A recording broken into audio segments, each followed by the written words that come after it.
Hey. Hey, it's fun messing with a new studio, Phil. It's amazing. Not sure what just happened to our screen. There it goes. It's back. All right, hey, we're live, and we are here today, EXSIN Live, to talk about how do you keep top talent by creating clear paths to advancement. I think we've seen a lot of companies, there is no advancement, there is no mentorship, there is no follow-up to bring people from where they are to where they could be. I can tell you, the military does an exceptional job of building those paths and allowing people to work through that, and then culls the herd along the way. No doubt about it. And that's something we've talked about for years, Dave, is we think one of the areas where private sector businesses really struggle is that you don't have that clear path. I've said this numerous times, so has Dave. In the military, you have a clear path, meaning the second you take a new assignment or a new job, you are training and being prepared for your next assignment and your next job. And so what happens there is that's one of the reasons why the military is so efficient, is you never have significant gaps in talent and training in those positions as they come up. That's a fact. And the interesting thing is you're promoted based on your future potential, right? Yep. If they don't see any future potential in you, you're not moving up. It's not about what you did. It's about what you're capable of doing. Yep.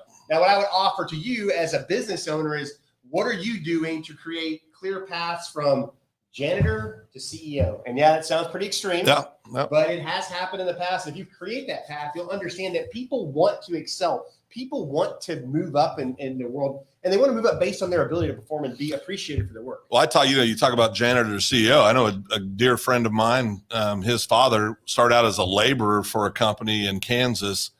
20 years later, he was the CEO and owner of that company. So it does happen.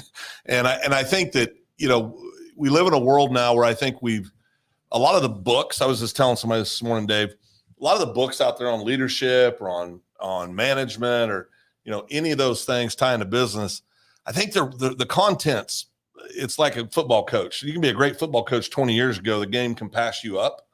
And I see that happening a lot in business. And what I mean by that is the people today that are out there looking for jobs, looking for careers, what's important to them is different than what it used to be.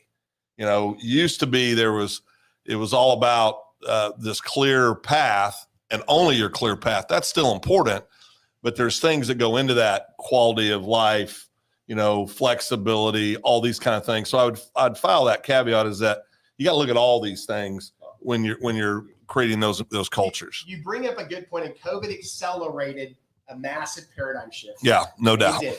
And what you need to understand is that flexibility, your ability to maneuver and adjust with your team, is a competitive advantage. Yeah. Right. Let's be realistic. What hasn't changed is Maslow's hierarchy of needs. That's right. People want to self-actualize. Yep. They'll do whatever they have to survive. But once they get above that survival mode, they want to be with their family. They want to have an important job. They want to be thought of in a high manner. That is never going to change. That's in biology. That's how we are. That's who we are. Right. So as a business owner, you have to look at how the environment, the paradigm shift that's happened. Yep.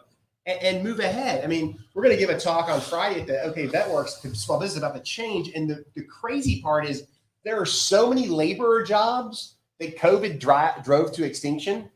I mean, there is going to be a day in the next year or two, you're going to go to a fast food restaurant and not talk to a human being. Yeah, it's coming. I mean, I was talking at a meeting with a gentleman that owns Chick-fil-A franchises. And I asked him his number one challenge. He said, "Oh, that's simple. People in the transition to where I don't need to worry about people." Yep.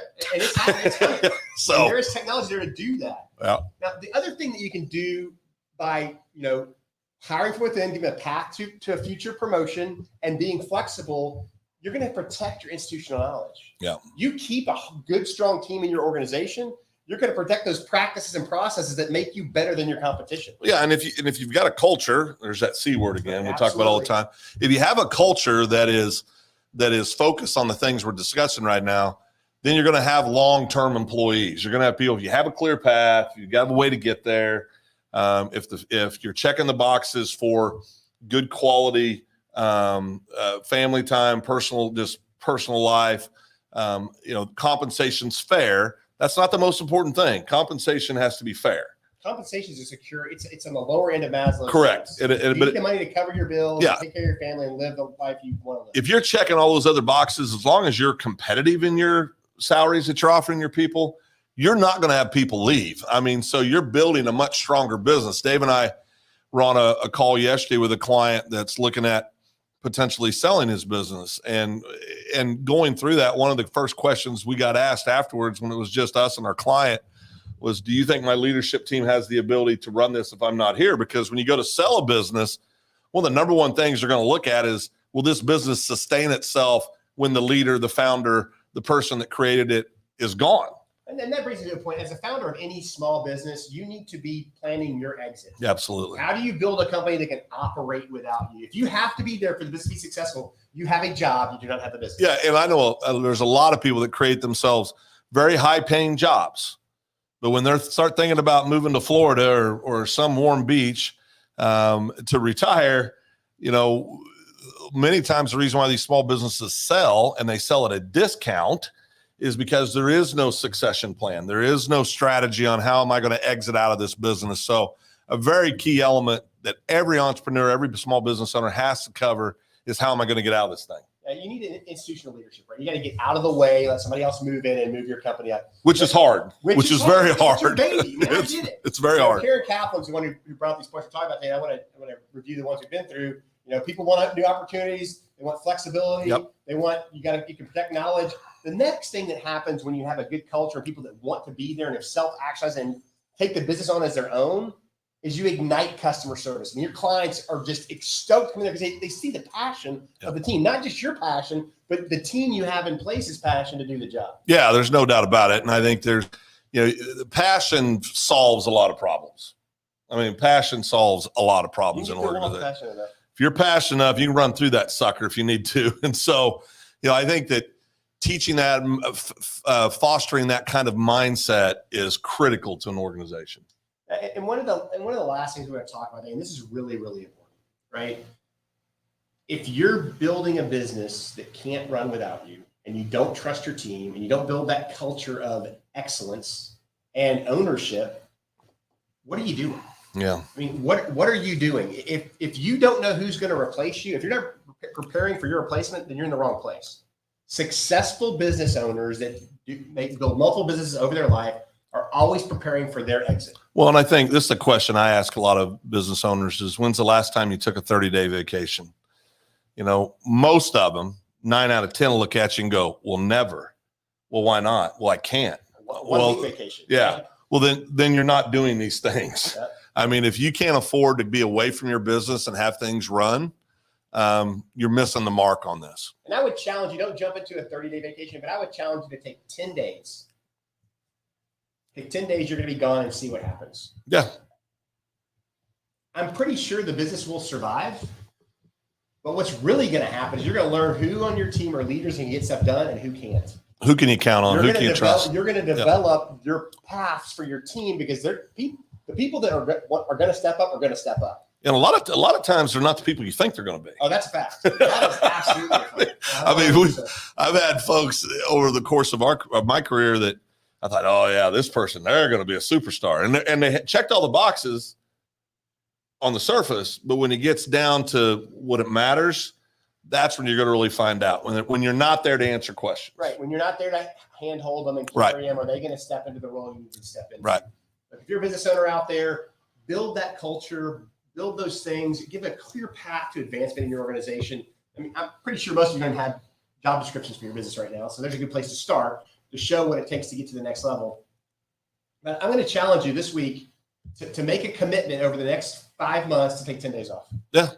See what happens. Yeah. See if you built that. And if that scares you could even take 3 or 4 days off, and you're going to still experience the same thing. I think if it scares you, that's going to get time for things to. Yeah, there's no doubt. But my point simply is it doesn't take long for things to come unraveled if you're not doing things right. Don't answer your phone. Well, good Lord, I'm scared to do that one. Don't answer your phone for a few days. Let them struggle. Yeah. Give them a chance to swim. If it's critical, you'll know. But don't be so quick to handle that. I see it with kids, right? We have parents of college kids that are, helicoptering. Their kids are in college and they're doing all these things for them instead of going, figure it out. We just had our baby who's 24 just bought his first home, and when it came time to outfit it, as I'd like to say, buy furniture, get all the stuff you need.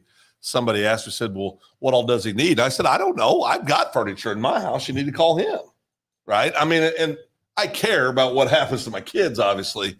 But my point is that you got to let them get scuffs on their knees. You got to let them struggle a little bit. And it's the same with employees. You got to let them struggle. I mean, everything I've ever gotten better at, it began with me struggling with it. I mean, things that come easy. Part of growth. Yeah. Things that come easy, you never, at least for me and the people we work with, if it comes easy for somebody, there never seems to be any improvement beyond where they're currently at. Does that make sense? Oh, always. So you got to have some struggle. Sports analogy.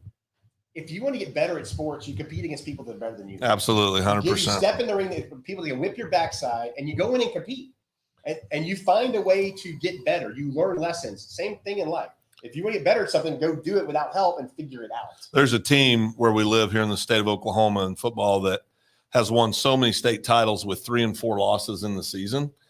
And it was usually in Oklahoma, you play a 3-game non-district schedule. So those games essentially, they count, but they don't count, right?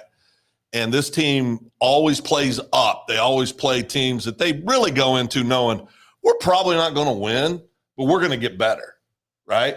And so they're not worried about where they ranked in the first 3 or 4 weeks. They're worried about, okay, where are we going to be in week 11, week 12, right? Week 13, week 14. That's what they're worried about. And so that's what Dave's talking about. You've got to push yourself. That's a fact. So keep your employees. We're getting ready to go into a recession if we're not already there, which I kind of think we are, looking at everything that's going on. Grow your business, keep your team together, and guess what? When everything else is falling apart, you're going to be thriving. With that, Dave and Phil at EXSIN Live, we are out of here.